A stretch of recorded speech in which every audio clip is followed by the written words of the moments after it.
দেখুন ভিউয়ার্স, কাবাবটা আমি সার্ভ। দেখুন আমি মাটনগুলো কুচিয়ে নিয়েছি, বানিয়ে নেব ভিউয়ার্স।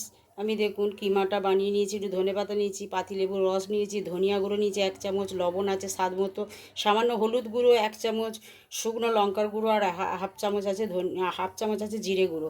সব এটা রোস্ট করা আছে। বেসনটা আমি দিয়ে দিলাম, এটা তৈরি করি সেইটা আমি দিয়ে দিলাম 1 ভালো টেবিল চামচ সর্ষের তেল।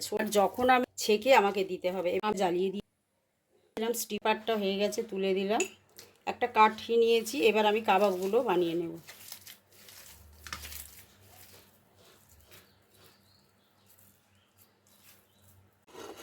একটা প্যান বাটার অ্যাড করব।